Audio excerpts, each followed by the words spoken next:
कि इंडिया का ना जो है वो हमें थप्पड़ मार मार के मार देगा, तो जरूरत क्या पंगा लेने की, मतलब उड़ना नहीं आता तो क्यों उड़ते हैं।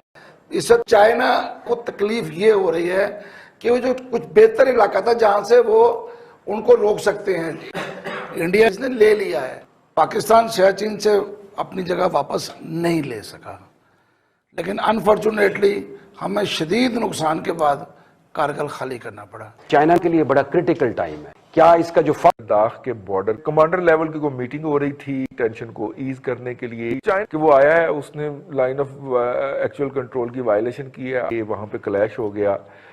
ऐसा नहीं होना चाहिए, जंग नहीं होनी चाहिए जी।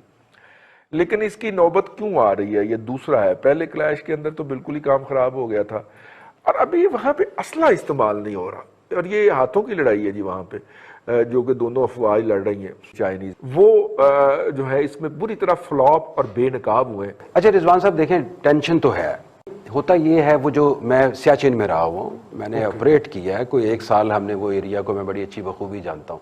सही होता ये है, जो इस टाइप के जो ग्लेशियर्स टाइप के एरियाज होते हैं, जो वहाँ पे जब कोई भी कैप्चर कर लेता है तो वो वकेट कराना बड़ा मुश्किल हो जाता है। पाकिस्तान, और आप देख लें हमने 3 जंगें लड़ ली हैं, और हिंदुस्तान का और हमारा मुआवजना आप करें तो वो भी एक बड़ा मुल्क है, बड़ा मुश्किल हो जाता है कैप्चर करना।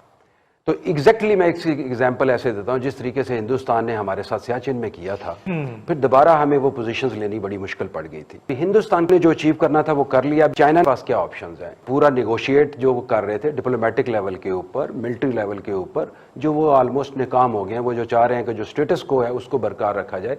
चाइना के पास जो ऑप्शन है वो ये है, पहली ऑप्शन तो ये है कि वो फुल फ्लैज उसको रिटेलिएशन पे जाए और इसी पे जंग लड़े, और इंडिया को भी ये पता है कि वो लेना बड़ा मुश्किल है क्योंकि ऑलरेडी ऑक्युपाइड पोजीशंस हैं। दूसरी ऑप्शन ये पास ये आ जाती है कि वो जो एरिया है, जो कम स्ट्रेंथन एरिया है हिंदुस्तान की तरफ से, जहाँ पे कम मिलिट्री की प्रेजेंस है, वहाँ पे कोई एडवेंचर करे। जो अगर आपको याद हो, जो CDS जो है हिंदुस्तान के जनरल बिपिन ने भी एक बताया था कि हम मिलिट्री वेंचर कर सकते हैं अगर ये स्टेटस को ना होता। तो अगर इन केस हिंदुस्तान की जहां लेस प्रेजेंस है वहां चाइना कोई मिस एडवेंचर करता है, लेकिन फिर दूसरी चीज उनके ज़हन में ये भी होनी चाहिए, वहां पे थिंक टैंक्स प्रिवेल करते हैं, वो ये भी सोचेंगे क्या इसका जो फॉल आउट होगा, कि रिटेलिएशन होगी, क्या वो अफोर्ड कर पाएंगे। चाइना के लिए बड़ा क्रिटिकल टाइम है, और अगर वो ये इसका बदला लेते हैं यहीं पे इस प्रेजेंट एरिया में, वो नामुमकिन है, क्योंकि मैंने आपको जोग्राफिकल एरिया की लोकेशंस और उसकी प्रॉब्लम बता दिए हैं कि जो डोमिनेंट प्लेसेस होती हैं उनको नहीं कर सकते, और जो दूसरा लेस ऑक्युपाइड एरियाज हैं वहां पे वो कर सकते हैं, लेकिन वो एक उसका जो फॉल आउट आएगा, जो चाइना चीज को अफोर्ड कर सकेगा, वो एक बड़ा क्रिस्टल क्लियर है, जो मेरा नहीं।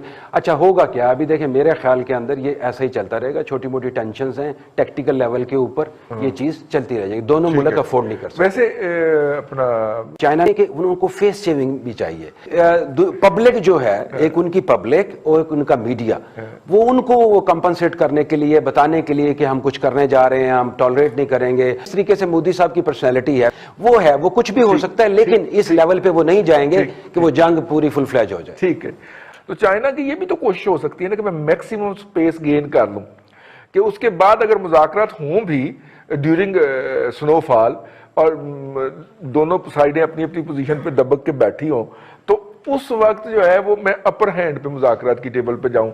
ये इस तरह की भी तो कोई मूव हो सकती है। ऐसी मूव 2 दफा हो चुकी है, आपको याद होगा। इंडिया ने सियाचिन में की थी, पाकिस्तान ने कारगिल में की थी। ठीक है, पाकिस्तान सियाचिन से अपनी जगह वापस नहीं ले सका, लेकिन अनफॉर्चुनेटली हमें शदीद नुकसान के बाद कारगिल खाली करना पड़ा।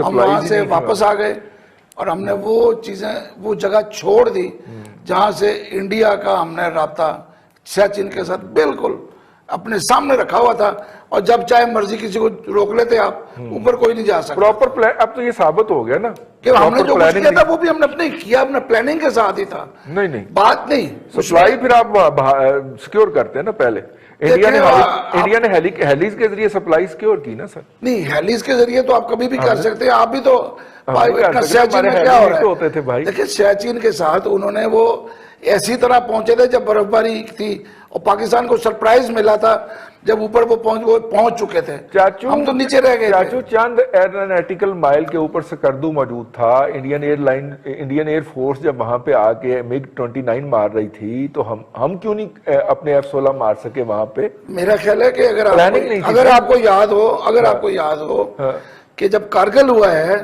तो उस दिन अगर आपको वो तकरीर याद हो शहबाज शरीफ साहब की, जो उन्हें लाहौर रेलवे स्टेशन पे फरमाई थी, आप और हम सारे कंटेनर के ऊपर बैठे हुए थे, सामने कंटेनर पे शहबाज साहब थे और उन्होंने नारा लगाया था और हमने भारत का एक तैयारा गिरा दिया कारगिल में।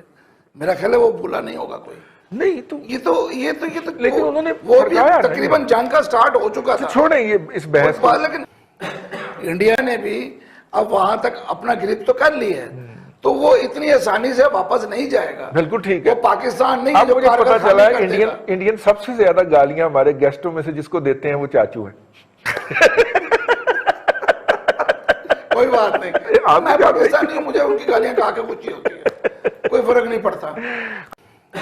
इंडिया चूंकि अपर हैंड पे है, इस वक्त चाइना को तकलीफ ये हो रही है कि वो जो कुछ बेहतर इलाका था जहां से वो उनको रोक सकते हैं, इंडिया इसने ले लिया है। ये चीजें कुछ उसकी साइडवेज भी हो रहा है, आप वो उसके और विंग्स भी हैं। आप वो लतीफा सुना रहे हैं कि एक साहब को एक गाड़ी टक्कर मार गई तो वो उठ के तो रोना शुरू हो गए। उसने कहा यार शुक्र करो जान बच गई। उन्होंने कहा नहीं, गाड़ी के पीछे लिखा था कि अच्छा दोस्त फिर मिलेंगे, तो ये दोबारा आएगा।